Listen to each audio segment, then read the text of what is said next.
You're listening to Brainwork Framework, a business and marketing podcast, brought to you by focus-biz.com.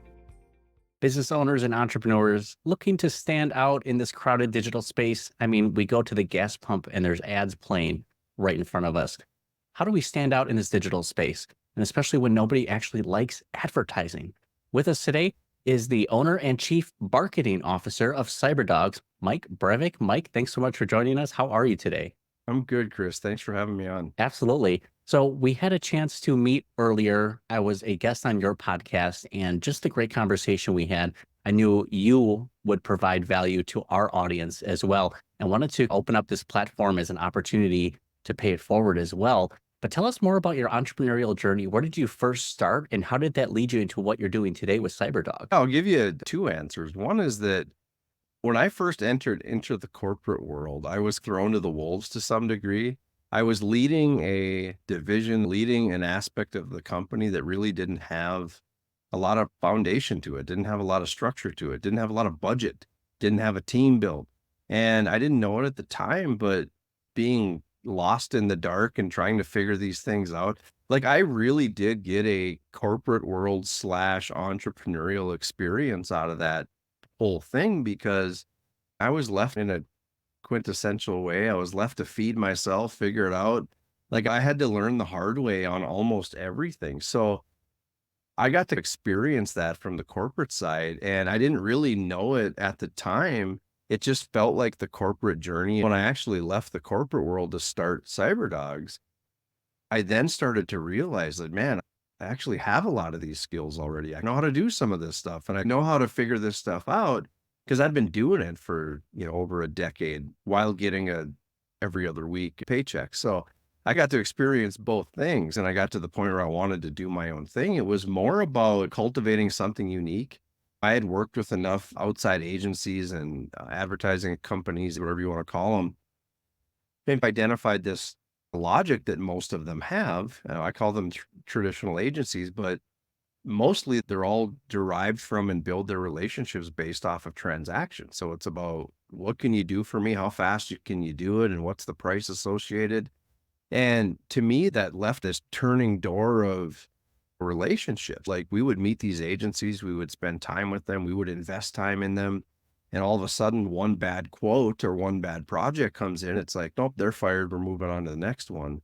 And I always thought that was strange. So I was like, man, I don't like living on that side of it as the customer, but I certainly don't like living on that side of it as the agency, because you're always chasing the next thing, especially after you invest all this time and you get to know the client, and you're maybe even building teams around these relationships to better service them and whatever. And I thought, man, that can be a fun situation to be in from an agency standpoint. And so when I started Cyberdogz, to me, it was like, can I solve that problem? I don't really know, but I know that if I focus more on people, more on relationships, more on delivery than I do transaction and money and sales, I think I'll have a better chance at succeeding. And in my mind, the sales and all that stuff will take care of itself if I do all the other things right. Like, yes, we do on paper, we do a lot of other things, a lot of things like traditional agencies do, but our approach is much different. And now that I'm, almost 10 years into it, I think it's working.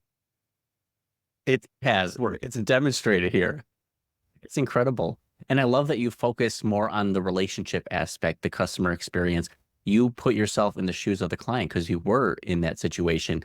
But now that experience has taught you it's the relationship building. It's what I'm providing to them.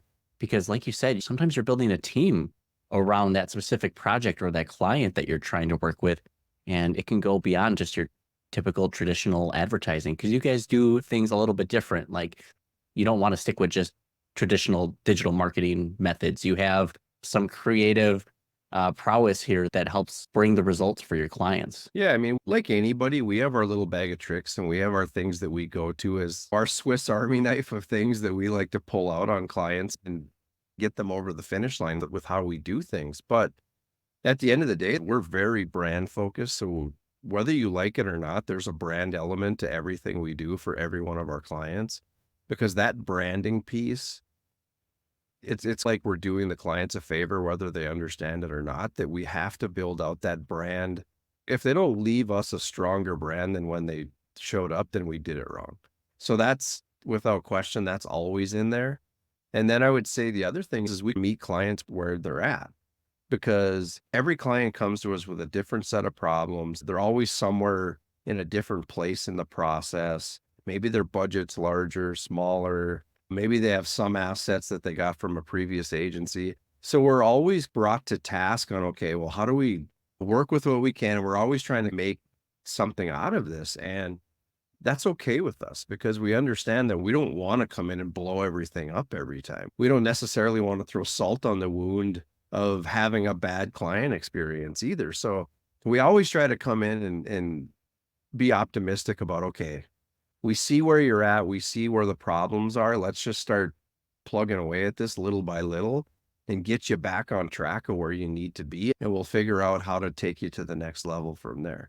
But I think the most important thing and what clients and even people listening to this need to understand is that there's no problem that's not solvable, right? I think sometimes we think we don't have enough budget or they want to find reasons to figure out why they're stuck.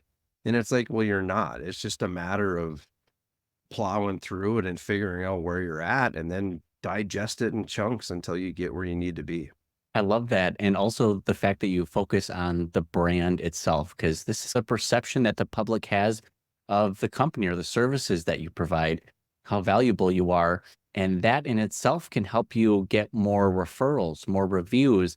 It can help create buzz online. So the fact that you focus so much on the brand itself, I think is really important. But beyond that, it's all custom. Yes, you have your set foundation that you can provide, but you're not here to make enemies and you're going to completely throw out this brand that they've started with or built. You're like, what pieces can we work with and take it from there? It's not like you're the Chef Ramsay coming in and you're like, all right, we got to get rid of the entire menu. This is crap. This is terrible. You're like, okay, let's see what we're working with and take it from there. Yeah. And I think that's really important to just calibrate where you're at. Some situations are worse or better than others, depending on how you look at it. But I think it's important that we just figure out what we're working with. And with that is, to your point, to cultivate those best aspects of the brand, because those are the unapologetic aspects that you can hang your hat on, and they speak volumes about who you are as a person and who you are as a company. And what I like about the branding piece is that it basically levels your foundation up so that your foundation gets a little bit stronger, a little bit taller, a little bit more secure, so that when something does happen on one of the other sides, whether it's paid ads or whatever, you don't have as far to fall because you've got a very strong brand foundation. And most people, I don't know if they will admit this, but when they're truly dialed into their own brand, their confidence, their swagger, their ability to go out there and sell, it's 10 times better because they're feeling cocky and strong about where their brand is at. And when they're representing something they're not bought into, it completely shows. And I always say this to my clients, if you don't love your brand way more than anybody else does, why would they care? It's pretty simple logic, but there's so many people that they don't think it matters that much. And it matters. To me, it's one of the most important elements of the whole equation. Absolutely. You have to be passionate about what you're offering and your brand as a whole, because if you can't get excited about what you're offering, why would anyone else get excited about it? And you said it's like that confidence that increases. It's going to help you take action. And then from that, you're going to get results. And you're like, wow, this makes me feel great. I want to do this more and more and more. Suddenly, this is something I want to do. This gives you that drive and that purpose. Yep. And when you fall into that, you don't have to sell anymore. Like this idea of sales, to me, that's too much work. Like if I got to go put on a fake persona and I got to okay, what are my fancy words? And I have to overthink my process. That's just too much work. Or if I can build a brand around really, truly who I am, the authenticity, those pieces, the sales process is just natural. I just got to go be me. That's all I got to do. And that's the easiest sell you'll ever have in your life. And I think that's what everybody should aspire for because people know when they're being sold to. I think for the company and the individual, the more human you can be, the more relatable you are. And people connect with humans all the time. Unfortunately, we make this mistake of going like feature benefits, and we're trying to create these buzzwords, like you were saying. How do I get them into this next stage? If you could just be yourself, walk into a meeting, you hang out with someone, and suddenly they want to work with you. Wow. I think that's the type of sales process that I want. Too many people put this emphasis on being salesy, that I have to go through this process and take them through this journey. But if you could just be natural, how much easier would your life be? And how much more in sales could you make from that? It's incredible.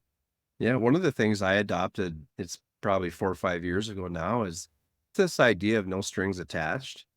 So like, I work with people all the time where I'll just help them. What do you want? What can I help you with? When we're essentially on paper giving away work, giving away service, giving away intellectual prop, 100%. And why? Because why not? Like, why not help some people out along the way? Because eventually what happens, a handful of those people come back and they go, hey, I really like what you did there. I liked working with you, or I really appreciated that. And I've passed your name on to this person, or I want to work with you. It just opens that door up for them to like, let's everybody put their swords away and let's just be people. And if that opens some doors and gets you some byproduct success, business, whatever, well, great. But just do it unfiltered, do it, no strings attached, and it'll get you those opportunities. And if nothing else, it's just good karma, man. Like, pay it forward and just help some people out. And I've been doing that for years now. Some people I never hear from again, and other people, it paid dividends down the road. Like, it really did. That's incredible. I love that you focus on giving value first. You can feel great about it. And I was just reading an article and a study based on this free sample idea where you give this for free. People feel almost guilty or invested into you because they received something of value and you didn't ask for anything in return. They're much more likely to want to sign up or learn more about that service. That's an incredible process to have. Imagine your marketing ROI, the money that you would be throwing into paid ads that can work sometimes in certain situations, but if you could just go out and do good for an hour and you've reached 3 to 4 people, you've helped 3 to 4 businesses, and then maybe one comes back, how life-changing that could be for a lot of these business owners and for yourself. You're growing a sustainable, more repeatable business.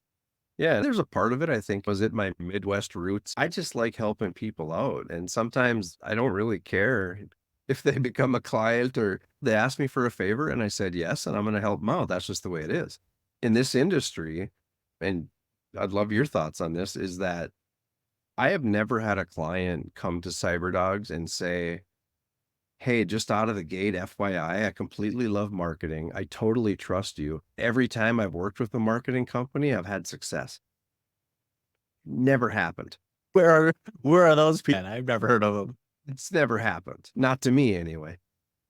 Most people come, I've been burnt before. I know all your tricks. I'm not really a big fan of marketing. That's how they come. And I don't know where that stigma started or how that snowball got rolling down the hill, but as a marketer and as an agency owner and a creative, that is a hurdle that we constantly have to jump.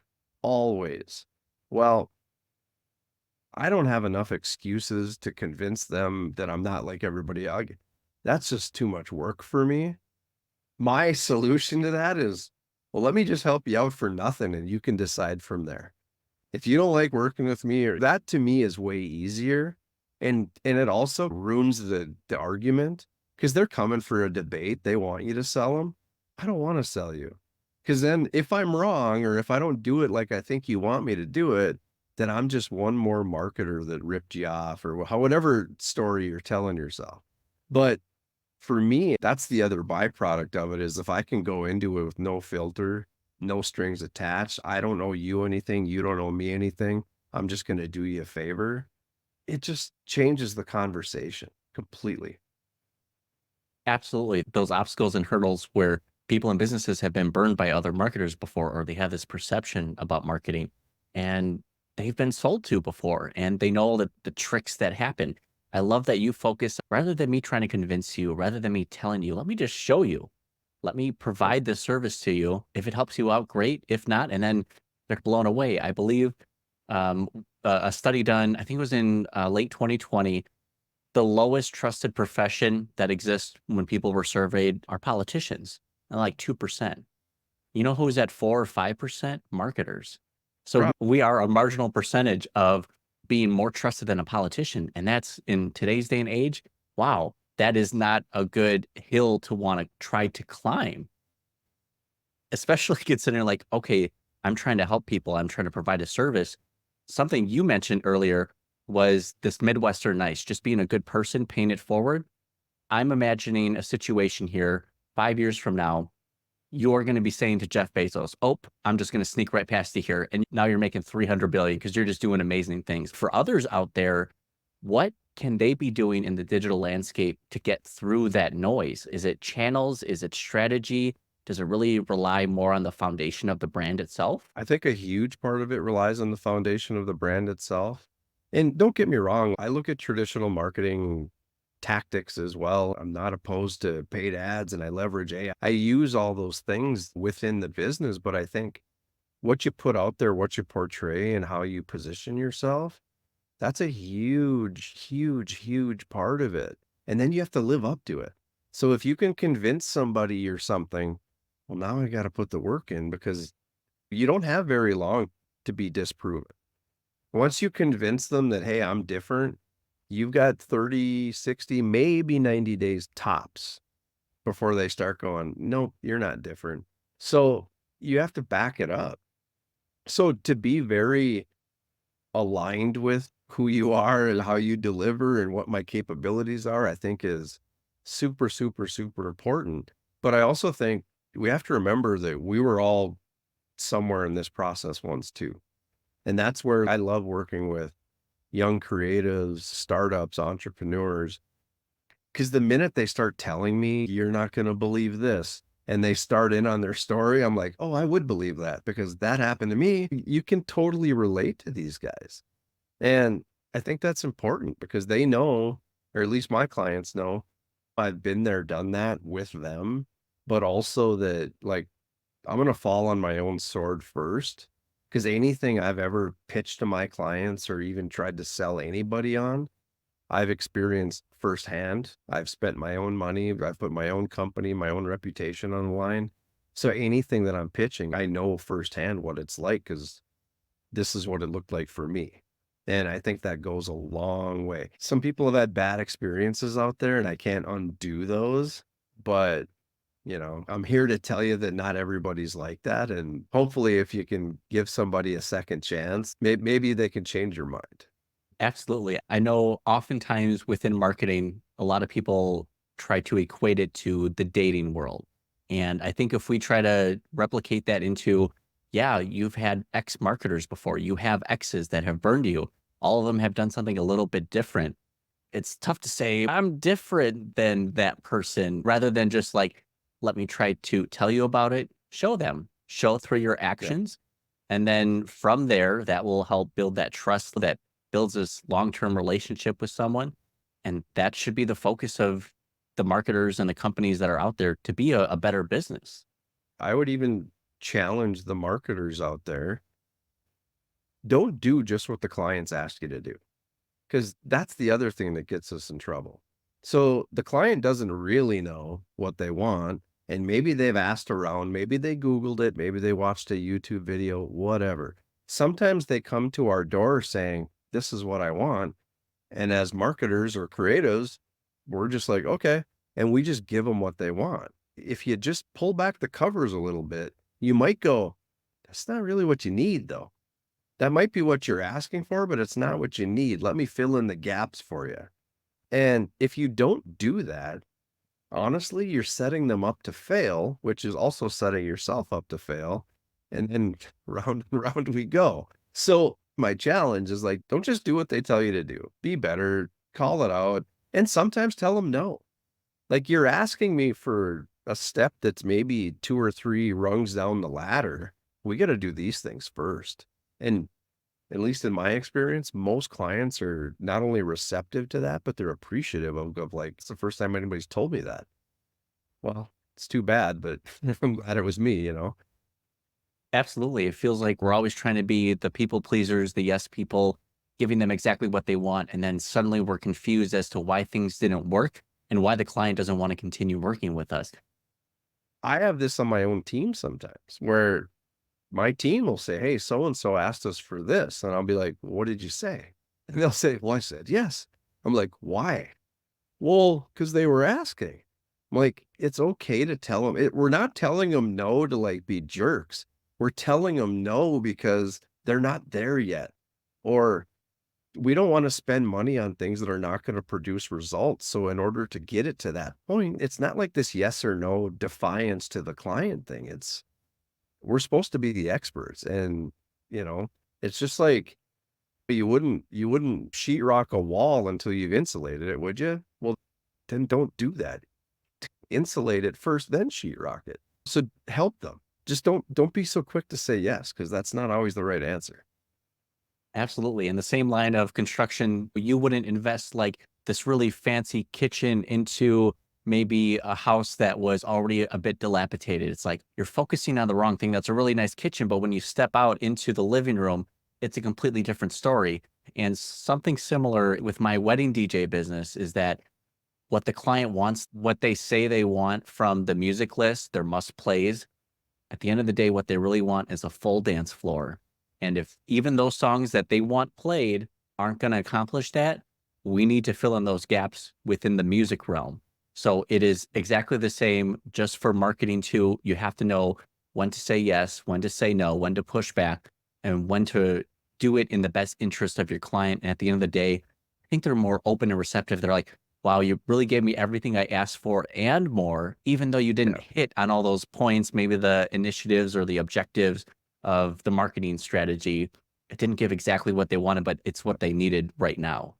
Yeah. I mean, we obviously want to listen to your clients, but those initial expectations get really flexible when it's working. So get it to work. Then we can get back to what we said we'd do or didn't do or whatever, because they don't know. And to be honest, we don't know either. 'Cause we got to go We, through it. What do we have to work with and what can I do with it? We don't know either. Like even, shocker, but during the sales process, we have no idea. we're figuring things out as we go. We're pulling up past experience and past data, but we really have to understand what's going on within that discovery call within their space because where they're at in their journey is going to be entirely different. We don't know what we have to rebuild, what we can, pull in from the previous campaign or their current brand just to help demonstrate results like Yep. that quickest path of least resistance there to get that ROI for them. I love that you love to focus on that first, and then we can do all the fun, cool, crazy stuff later within that marketing strategy. But we need to do what works first, and then let's go Yep. from there. Yeah, and figure out if it's repeatable. Like that's one of the things I see with a lot of clients too is they might have a flash in the pan success on something and whatever, and that's great. You don't not want that. But the tragedy there is you didn't figure out how to repeat it. Sometimes you can't repeat it, but more times than not, if you can reuse that recipe and get similar or like-minded results, like that's the goal. And that's long term, that's what we're always trying to do is figure out what are those ingredients? Is it brand versus this versus audience versus, that's the work. That's the part that goes into what we do to get the clients successful. Absolutely. We only know as much as we know. And it's really crazy to try to take something that worked for one client and try to replicate that for another client Yeah. because you don't know if maybe they had strategic partnerships, maybe they had more reviews or referrals, or they had something different that just can't be replicated. Or maybe what we focused on wasn't what actually drove the results. There were other factors that this other client doesn't have. So it can't have the same success rate as it did that first time. But we're just pulling off of past experience and knowledge here, working with what we have, testing, and then we can pivot, make changes to that strategy as we get more data and feedback from the results. Yeah. We see that even across different clients and different industries where there might be a percentage of those tools in the toolbox that you can pull out and use for different clients, different industries, but you really don't know until you dig into each one individually and just see where they're at from a brand and just a stability standpoint, because everybody's at a different place in the process. Oh, absolutely. Something you mentioned before about the clients that you've worked with, Yeah. we talked before, it can be a range of clients that you've helped before because one, I think you're just a nice person who likes to do good in this world and you're like, okay, if I could help you out, even if it's not within either our preferred industry or ones we typically work with, you just like to help everybody. But do you have specific clients or industries that either you do your best work or those are the ones you really like helping, and then maybe in the free time, you like to help these other clients or industries as well? We've developed a little bit of a niche in the finance industry and those who are IBC practitioners. So we have a lot of clients in that space, but outside of that, a lot of what we do is transferable to different industries, different clients. So we've done everything from Harley Davidson to Milwaukee Tool to comic book artists, from Marvel and DC to your local dentist. I mean, we've really been all over the place in regards to what clients. And a lot of people talk about niches all the time, like find your niche, find your niche. And I think niches are fine if that's your passion and that's something you want to do, is just go after certain markets. I think that's great. But I also think it's limiting at times because what we do can benefit a lot of different people in different industries. So yeah, we do have our niche, so to speak, if you want to call it that, in the finance area, but we also like working in all kinds of cool things, from doing custom built motorcycles with Janus Motorcycles, or doing little projects with Milwaukee Tool, or even like rebuilding websites for comic book artists has been fun because we get a little bit of flavor of everything. And my second point I was going to make on that is that having gone through the corporate world and working with a lot of not only big box retail, but working with Nike and Jordan and Under Armour and Milwaukee Tool and all these different companies from a corporate representative standpoint, I also learned that like their challenges are the same as everybody else's. You're not special. Their budgets might be different. Their resource pool might be different, but we're all facing the exact same challenge. And to me, that is just proof in the pudding that you don't have to lock yourself into one industry or one niche. You got to find your way in and sell yourself, but these problems are everywhere. They're all problems to be solved. It's so fascinating to hear that the obstacles and problems that one entrepreneur, one business owner might deal with, even in separate industries, all have these commonalities together that make you realize, wow, okay, everything I'm doing here can benefit so many different companies or industries. And when people speak about their niche, like who do I work with, sometimes we get these blinders on us that it has to be a specific industry. Your niche can be a multitude of different factors. Maybe you love working with men entrepreneurs between ages 30 and 50, or, these common traits that they have together. But I think both of us, I think we really like the variety of work that we can do. Yes, taking something that is a process that can be scalable, that's fantastic. Then you just dial in on who you are and what you're working with, and this is who we help. At the end of the day, I think we like that variety. Marketing changes all the time, so there's always that. But gosh, I mean, just having something new to work on, your past corporate experience, figuring stuff out, doesn't that just help awaken your brain a bit and help you feel like, wow, okay, I can really tackle anything that comes my way. I just have to put my mind to it. Yeah. And you're always going to perform better working in niches or industries that you're connected to. So if you like sports and you're in the sports industry, well, fine, you're probably going to like that more than you do other things. And I'm all on board with that. But like you said, I like the challenge of figuring it out. So give me an industry I'm not familiar with and let's dig in and see what we can learn. And in more times than not, you're going to find that, again, 60, 70% of what you do is completely transferable. And then it's just a matter of understanding that industry, that culture, those people, like digging into that. And I'll tell you a story too, that for me was monumental. And I've shared this on other podcasts, but I'll do it quick, is I'm a huge Nike guy. I love Nike. I followed Nike my whole life. I'm a huge Jordan guy. Like, just love the brand. And I'm, outside of being a brand ambassador, I feel like I'm probably an expert on the Nike brand. Well, I got asked to participate in a panel one time at Nike campus and got to meet people from Nike, and I got to be part of this Q&A thing and this brainstorm session on social media and blah, blah, blah, blah. And it was like a dream come true. Like, I can't believe it was mind blowing to me from a Nike fan perspective. And I will say that I don't even know why they wanted me there. Like, my confidence at that point, I'm like, I'm going to sneak in the back door because they invited me, but I don't know what I'm doing here. Well, I went, I experienced it. And when I sat through the panel and the brainstorm session and the different things that they involved me in, I was just blown away by the questions of how do we get more reach? They're like, I don't want to say they were boneheaded questions, but they were questions that I was like, I answer those questions all day, every day. It was so grounding to hear people from Nike, which I had given them almost God status prior to that experience, to hear them ask these everyday normal marketing type questions. It completely grounded the whole scenario for me. And I just, you know, every brand goes through this. It's amazing. And again, it's Nike. They can make a lot of mistakes and nobody's going to notice. And they have huge budgets and resources. Now, again, that's completely different. But whether you're 2 years into your business and you've got 200 followers on Facebook versus 2 million, you're both asking the same question. How do I grow this? How do I increase engagement? How do I get more audience? Like, we're all asking the same stuff.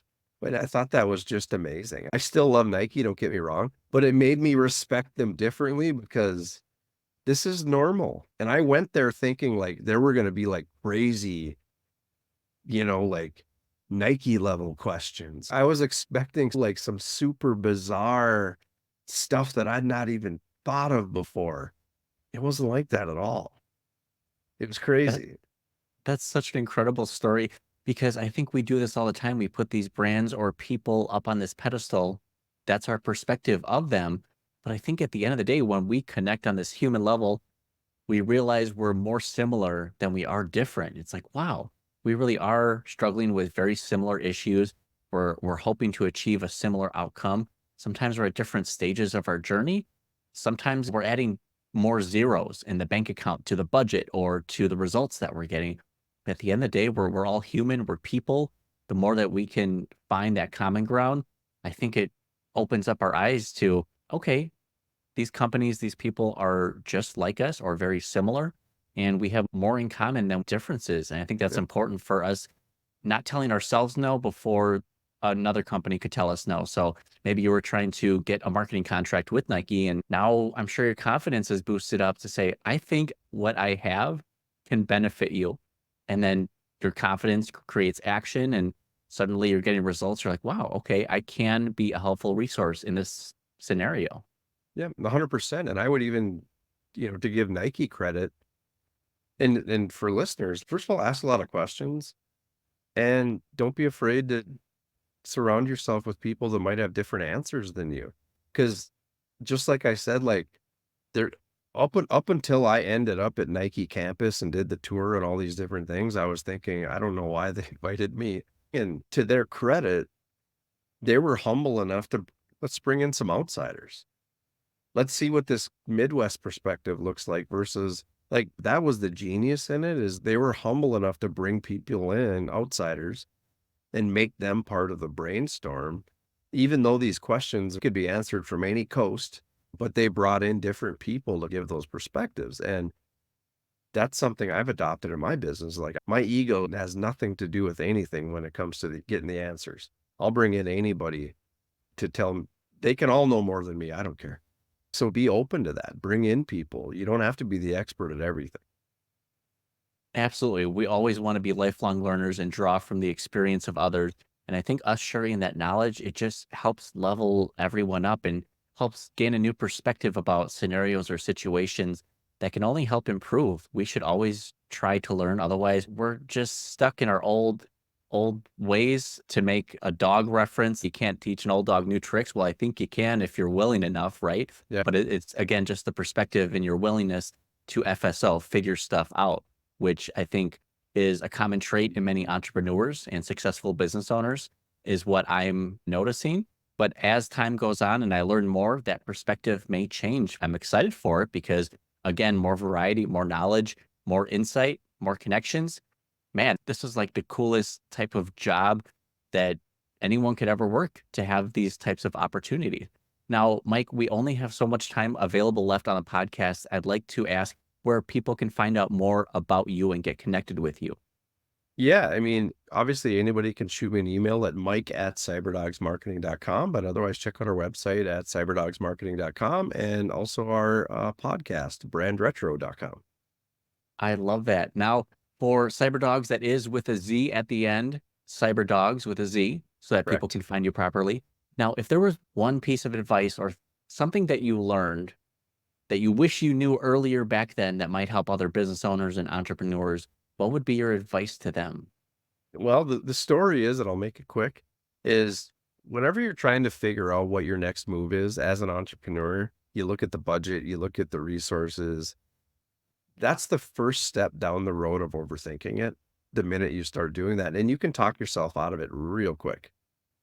Skip that step and just do it. Just do it. That's a Nike reference. A lot of the biggest decisions that I've made in my Cyberdogz years, especially, I always wish I'd have done it 2 years sooner. There's never one of those big decisions where I've thought, man, I'm glad I waited 2 years to do that. That never happens. It's always like, idiot, you should have done that 2 years. Just don't wait. Do it. I love that. It's so important to take action. We will get inside of our own heads and it will create a lack of confidence that makes us not take that next step. There is so much to be learned from that action step that suddenly you're like, okay, now I have the knowledge, I have the insight because I have direct feedback from the action I just tried to take. That's going to help propel you into that next level of business and your career, your personal development, and everything that brings it together. Is there anything else you'd love to share with our audience here before we leave? Mike, you're an incredible person. I just at least want to give you the floor and the stage to say anything you want. No, I appreciate that. I think being an entrepreneur or business owner, I mean, just it's an honor and it's fun to be able to do that. I think it's super important to do it on your own terms because that's the gas in your tank that you need every day to get up and do it. And for right or wrong, you get to control it. You get to dictate what your next move is and feel good about it. And I don't look back at my corporate life and wish I'd have done anything different. I'm just excited for not only where we've come in the last 10 years, but what the next 10 years might look like. So I think it's a privilege to be able to do this so that anybody that's on this road or thinking about getting on this road, obviously no shock there, but it's a lot of work. It's a lot of dedication. It's a lot of those things, but make it easy on yourself and don't overthink it. Follow your own path and do it your way. I love that, Mike. It truly is an incredible journey, entrepreneurship and owning a business, just being lifelong learners. It's so important. I appreciate you taking the time to share your insight, your journey with us. For those who are interested in getting connected with Mike, we'll have the links available down in the show notes and the description there. So you can find all of his social media links and websites to easily get connected. Mike, we appreciate your time and thank you for your insight here. We appreciate it. Congratulations on all your success and your future success as you go through this incredible journey of entrepreneurship. Thank you. Awesome. Thanks, dude.